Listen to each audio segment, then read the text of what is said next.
Hello. Unmute yourself. Can you hear me?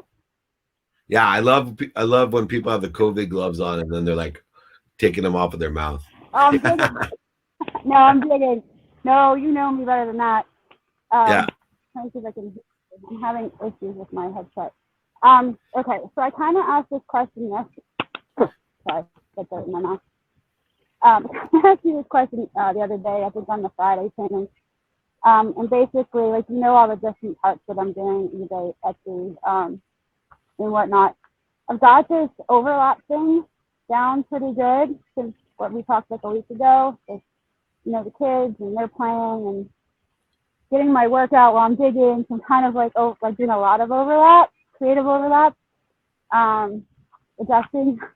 But I'm still struggling, and I heard you talk about a little bit of analysis paralysis, and I think that might be what I'm struggling with. Is I took such a long break from social media after doing a month straight of videos.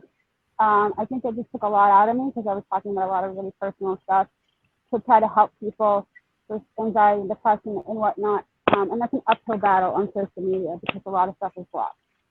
I want to get back on, and I'm trying to figure out how to overlap or integrate the stuff that I'm doing, because I know it's all connected because I'm doing it all. Like, there's a connection to all these different things and why I'm doing it.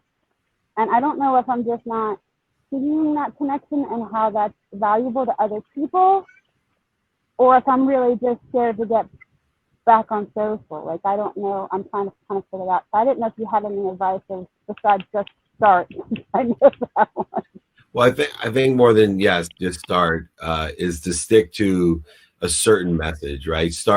Crawl before you walk, before you run. So stick to, one issue that you want to talk about, or a range or category. So before you go back on, make a plan of what you're going to consistently, persistently post. What strength of the signal spectrum are you looking to reach? And because you have such a wide variety of things that you could talk about, I personally think just knowing you and coaching you, that maybe this time around, if you talk about something positive, right? About, being a mom and having a side hustle, or building a business from scratch, or, restarting or recovery, or something that's positive, and it'll take away some of the interferences, voids, and shortages that you may have had the first time, trying to illuminate the negative things in your life so that people could learn from your lessons and challenges and struggles. But instead, I think being very narrow, very specific, very positive, and then consistent about it, you'll have great clarity. There won't be any paralysis and analysis of what you're doing. It'll simply just be, all right, this is my day to shine. I'm talking about, being a parent, owning a business by the pool, whatever the positive thing is, and go ahead and talk about, the anomaly that you're living in a positive outlook this time, and see what a difference it makes. Does that sound fair?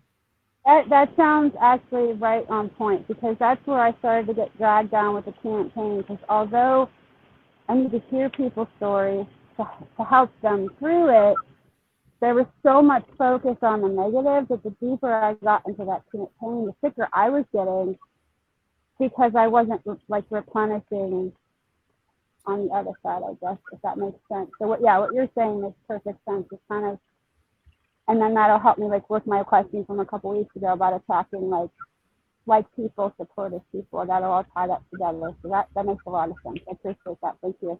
All right, be the inspiration you want others to have. So I appreciate it. I'll talk to you soon, Bonnie. Thank you so much.